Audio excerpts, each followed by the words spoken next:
Hello, hello, hello, and welcome to another episode of Open Studio. I'm your host, Martina Flor, and in this show, I share strategies and tactics that you can use to propel your career as a lettering artist or illustrator. Today, we are diving into a topic that I believe is really exciting, and I know you're gonna be really excited about it too, because I'm gonna show you how you can make money with your artwork without lifting a finger. Yes, you heard right.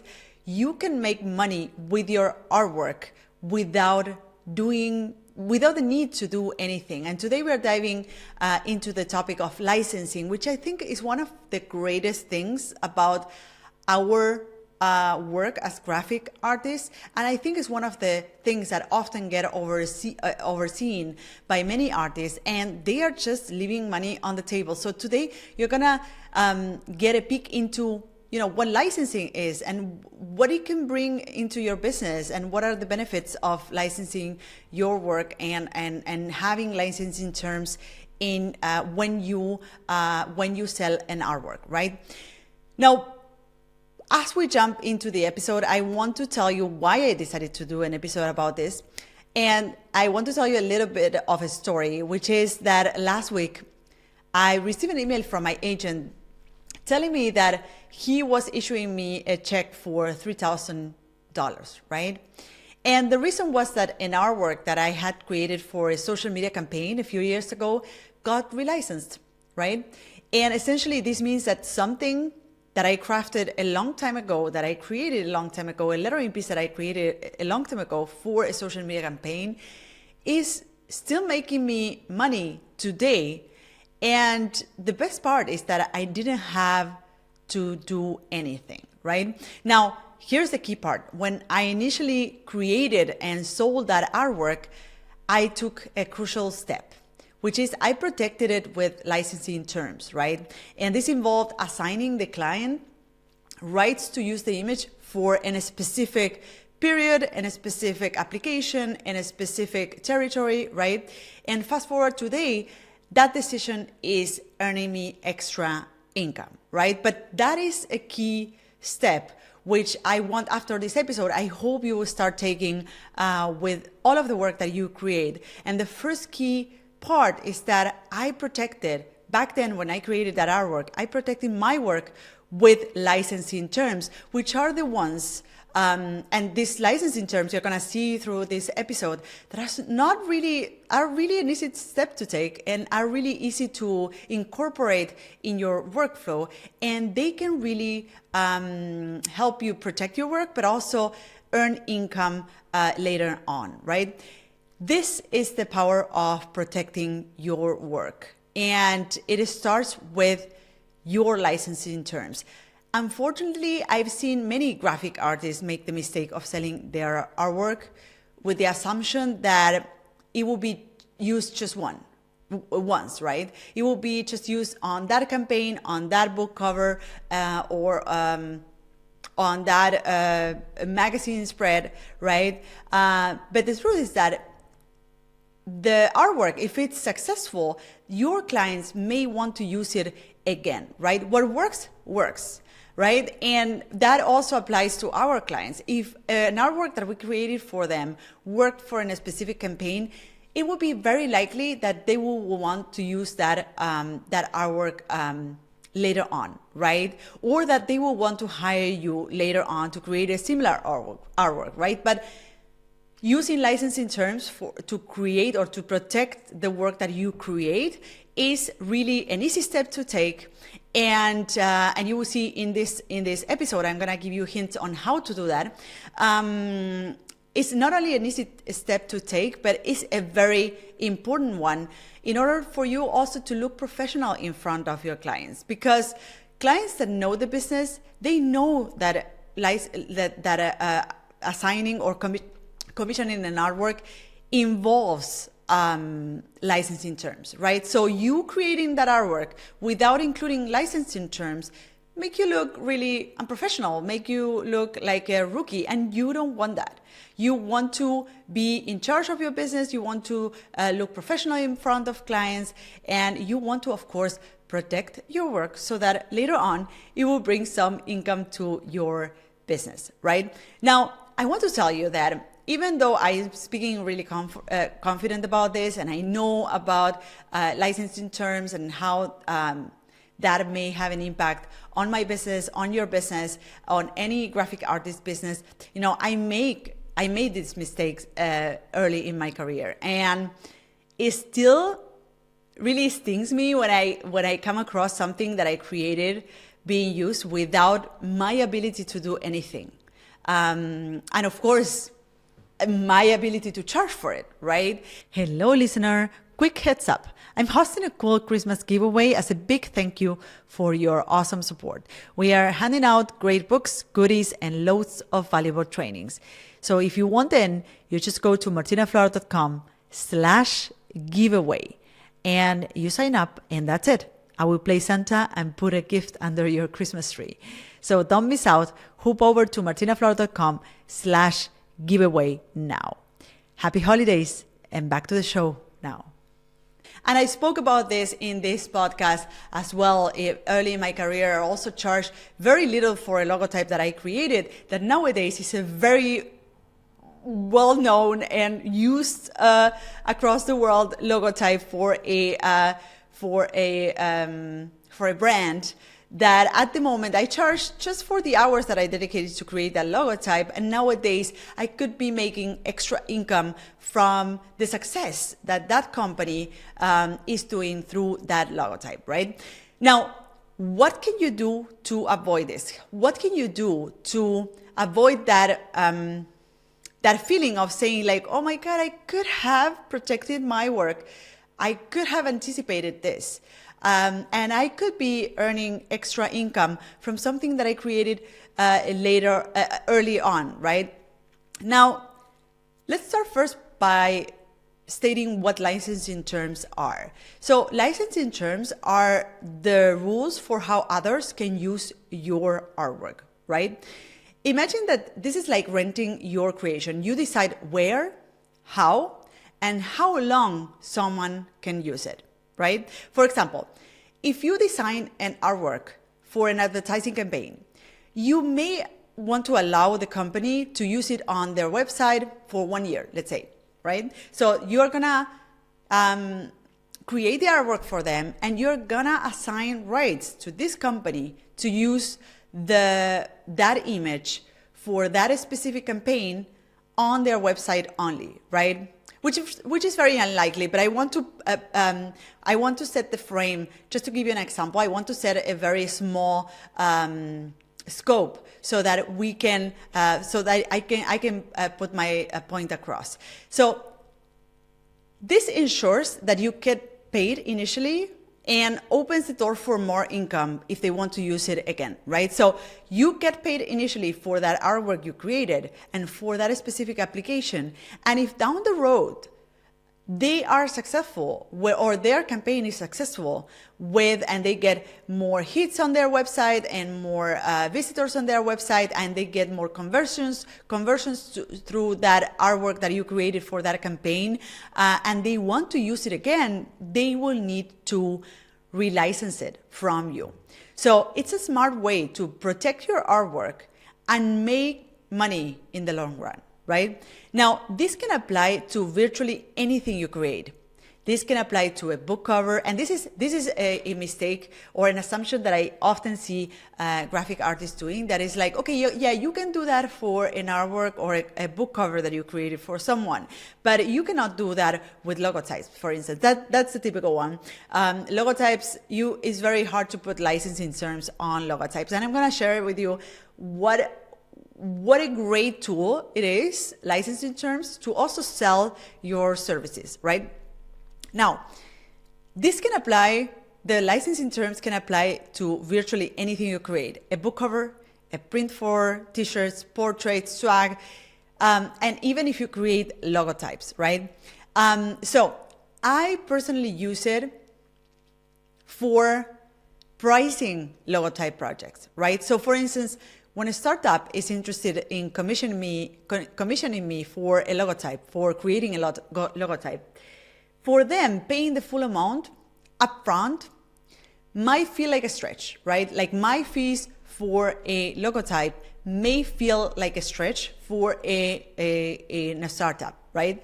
So especially if they are uncertain about their company success, right? Startups are just starting and they're wondering, okay, are we going to succeed? We know that we need the branding, but we don't know if we will be in business in 3 years from now, right? So in such cases, what I do is that I present them with two options, right? One of them is the full buyout of the logotype, right? So it's the full buyout price. If you want this logotype and you want to have, you want to license it forever, you want to buy it from me, and you want to own the logotype forever, then it will be X amount, right? And the other option that I give them is a 5-year license, right? Which reduces the price significantly, right? So if the startup succeeds, right, they can relicense the logotype. And that means that they will be, they won't need to do that big upfront investment in paying me for creating that logotype and buying that out from me. But they will license it for just 5 years, right? And if the company is successful and they want to continue running the business and using the logotype for the after 5 years, they will come to me and they will tell, hey, Martina, we made it as a company, we want to continue using your logotype, how much is it, right?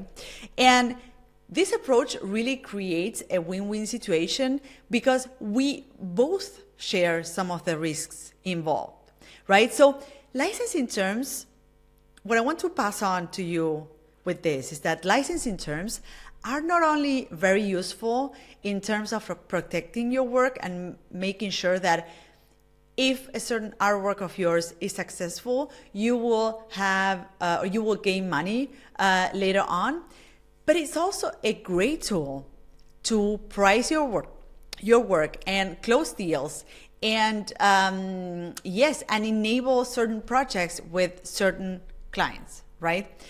Now, you may be wondering, what does it include? How licensing terms look like? What is a licensing term? What are the points, right? So there's essentially 4 elements that I want to share with you that are really clear, really easy to remember.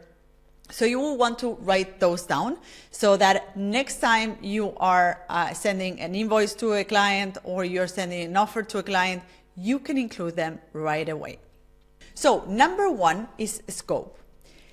And the scope defines how they are authorized to use it, right? For example, they may be allowed to print t-shirts with your design. So you created a lettering design, right? So they may be allowed to print t-shirts with it or to use it on social media, right? So you define exactly what is the scope of use. So this artwork that I created, you can use it in this and this application, right?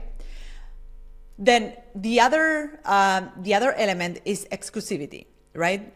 And this determines whether they are the sole users of the artwork or you are able to sell it to other people, right?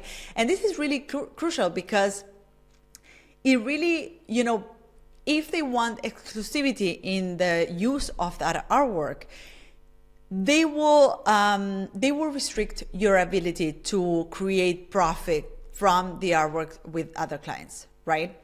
Now, for instance, if you create an artwork with logotypes, that will be really hard to do because you are creating a logotype with the name of the company for a specific brand, right?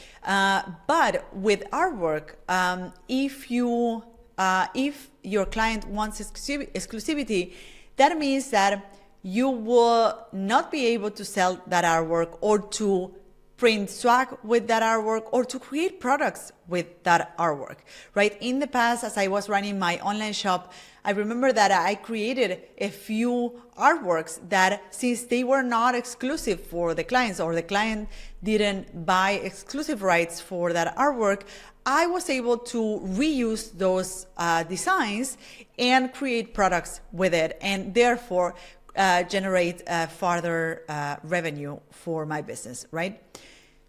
So we mentioned scope. The elements of licensing are scope, exclusivity, territory, which specifies the geographical area in which they are allowed to use the artwork.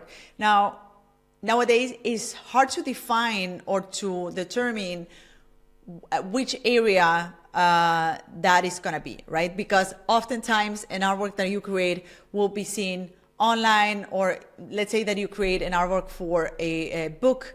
Of course, the book will be printed and will be a physical book, but at the same time, and maybe they sell it in a specific country, but the promotion of that book will happen online, which is visible all over the world, right? So, but it's important to determine in which territory that's going to happen. So, for instance, for an advertising campaign, you will likely have a shorter timeline or a shorter duration, right? Because these are campaigns and they usually run for a few months or for a year, whereas for a book cover, for instance, they may want to license the artwork for at least 5 years, and then they will relicense the artwork if the book is successful, if the book gets a reprint and all and so on, right?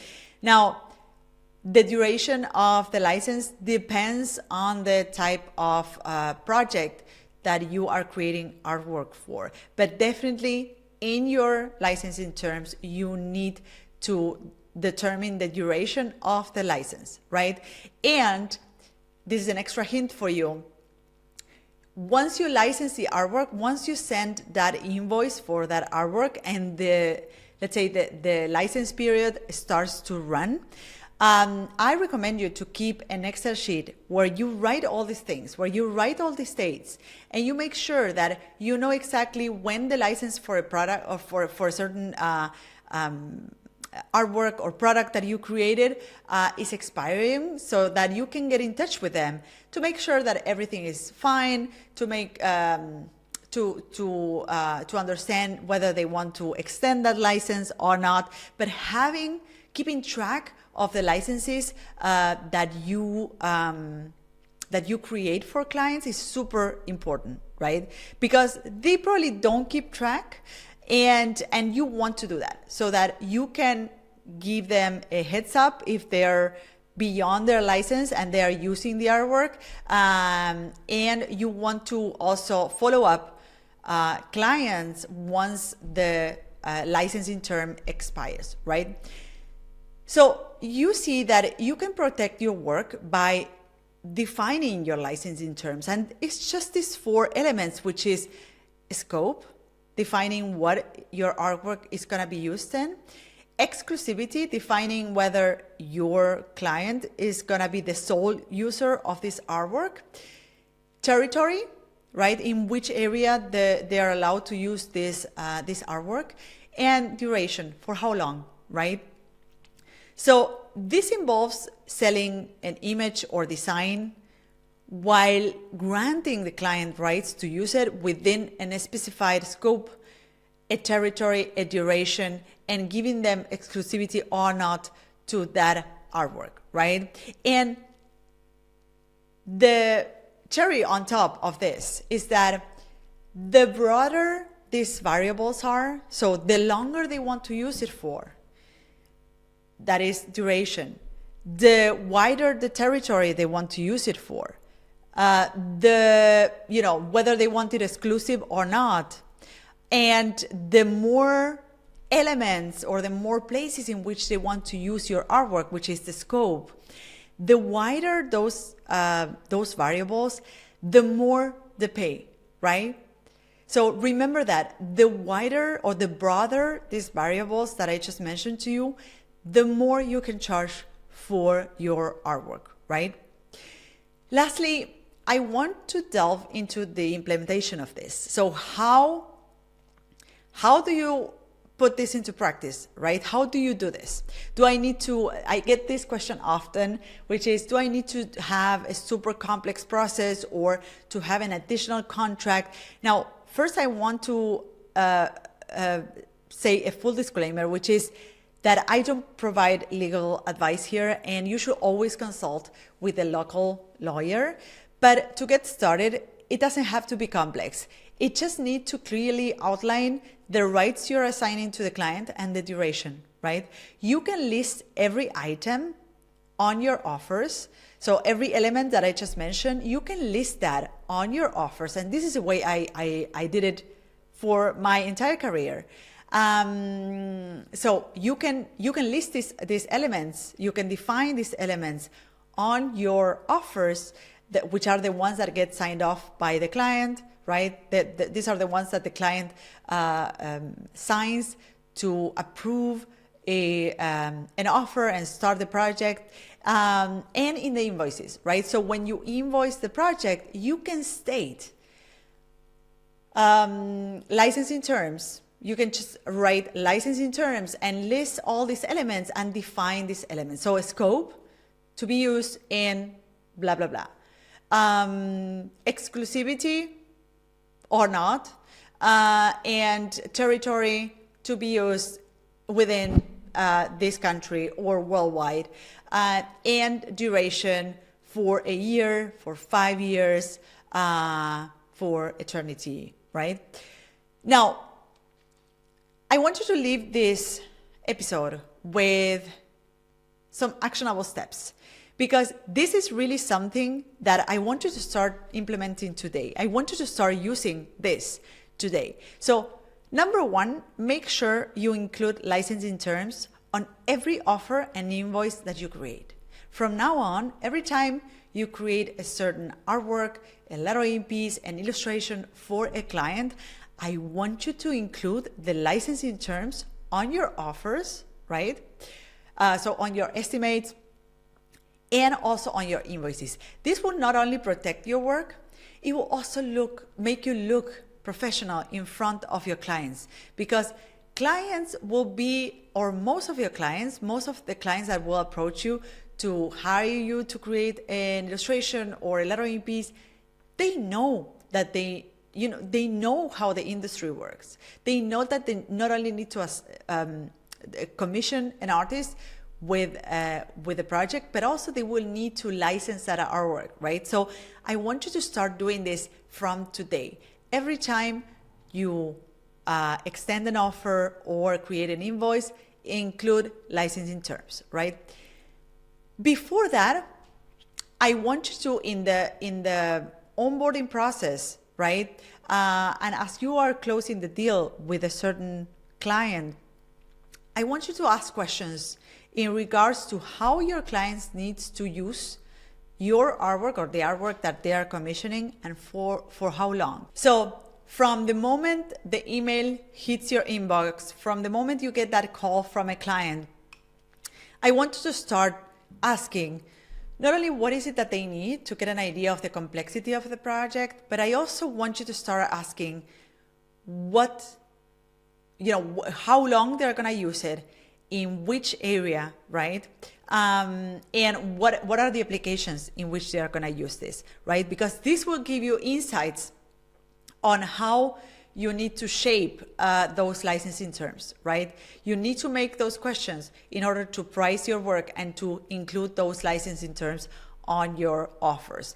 And step number 3, or actionable step number 3 for you, is offer price tiers by using licensing terms, right? The example that I gave you before with the fees for a logotype design, use licensing terms to create price tiers for your offers, because first that gives you, giving your clients options in terms of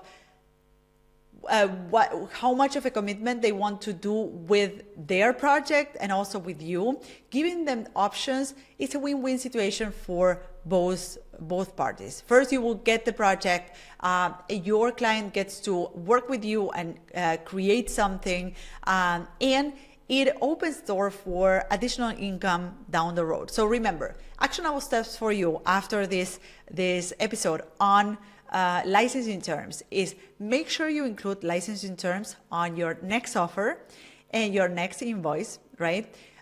Before that, you will want to ask questions to your clients as you onboard them, or as you have those first conversations to realize whether you are a good fit or not. I want you to ask questions in regards to for how long they want to use it, in which applications, in which territory, right? And third, use licensing terms to offer price tiers for your clients, right? So I hope these steps empower you to protect your work and also to maximize the earning potential that you have with your artwork. Imagine doing an artwork today, getting paid, and receiving a call in 2 years from now from a client that wants to relicense that work. And the only thing you need to do is to extend an invoice for them, right? You don't need to do anything. You don't need to lift a finger. You don't need to create anything new. You just get money flowing in because you just added those extra lines of text in your offers and your invoices that helped you protect your work and are helping you today or 2 years from today making passive income with your artwork, right?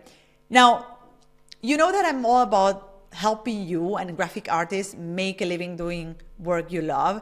And if you know a lettering artist, an illustrator, any graphic artist that could benefit from these insights, I want to ask you to go ahead and share this episode. Go grab the link of this episode on your favorite podcast application and share this through email or through WhatsApp so that they can benefit from these hints as well. So here's the thing, I will be also sharing more pricing tips down the road. So you will want to subscribe to this podcast so that you stay in the loop. So go ahead, hit that subscribe button as well. There's more goodness coming your way. Thank you so much for listening today, and see you on the next episode of Open Studio. Bye-bye. So this is it. I hope you loved this episode. You can find me, the host of the show, on social networks at Martina Flor on Instagram, Twitter, and Facebook. If you have a question or comments, go to martinaflor.com/podcast, where you can see previous episodes, find show notes, and send voice memos with your comments and questions. You can also watch these episodes on YouTube. Just go to martinaflor.com/YouTube to find them. You can, of course, listen to all our episodes on your favorite podcast platform. If you loved this episode, subscribe to this podcast. And if you leave us a review, it will help others find us. Thank you all for listening, and see you in the next episode of Martina Flor's Open Studio. Bye-bye.